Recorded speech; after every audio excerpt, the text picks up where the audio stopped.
भगवान राम जब सत्य के लिए लड़े, उनके पास सत्ता नहीं थी। भगवान राम जब सत्य के लिए लड़े, उनके पास संसाधन नहीं थे। रथ रावण के पास था, संसाधन रावण के पास थे, सेना रावण के पास थी, सोना रावण के पास थी, वो तो सोने की लंका में रहता था। प्रधानमंत्री नरेंद्र मोदी जी को याद दिलाना चाहती हूं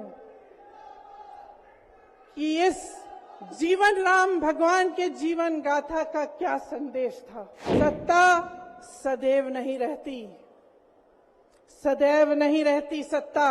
सत्ता आती है, जाती है, अहंकार चूर चूर होता है एक दिन। मुझे इंडिया गठबंधन की ओर से इंडिया गठबंधन की 5 सूत्री मांगें पढ़ने के लिए कहा है। इससे पहले कि मैं ये शुरू करूं, मैं एक छोटी सी बात आपके सामने रखना चाहती हूं। देखिए, ये दिल्ली वाले जानते हैं कि ये दिल्ली का सुप्रसिद्ध रामलीला मैदान है। यहां बचपन से मैं आ रही हूं। हर साल दशहरे के दिन यहां इसी मैदान में रावण के पुतले का दहन होता है। मैं छोटी थी तो अपनी दादी जी इंदिरा जी के साथ आती थी, उनके पैरों के पास जमीन पर बैठ के देखती थी। उन्होंने हमारे देश की ये प्राचीन, हजारों वर्ष प्राचीन गाथा जो रामायण है, भगवान राम जी की जीवन गाथा मुझे सुनाई। आज जो सत्ता में है वे अपने आप को राम भक्त कहलाते हैं। इसीलिए यहां बैठे हुए मेरे मन में ये बात आई कि उनको इस संदर्भ में कुछ कहना चाहिए। मुझे लगता है कि वे कर्मकांड में उलझ गए हैं। मुझे लगता है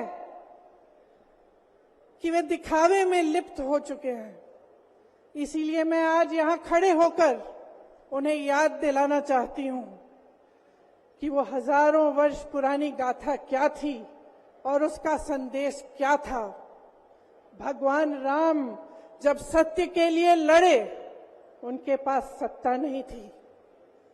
भगवान राम जब सत्य के लिए लड़े, उनके पास संसाधन नहीं थे, उनके पास तो रथ भी नहीं था। रथ रावण के पास था, संसाधन रावण के पास थे, सेना रावण के पास थी, सोना रावण के पास थी, वो तो सोने की लंका में रहता था। भगवान राम के पास सत्य था, आशा थी, आस्था थी, प्रेम था, परोपकार था, विनय था, धीरज था, साहस था और भगवान राम के पास सत्य था। मैं सत्ता में बैठे हुए सरकार के जितने भी सदस्य हैं, अपने प्रधानमंत्री नरेंद्र मोदी जी को याद दिलाना चाहती हूं कि इस जीवन राम भगवान के जीवन गाथा का क्या संदेश था। सत्ता सदैव नहीं रहती, सदैव नहीं रहती सत्ता।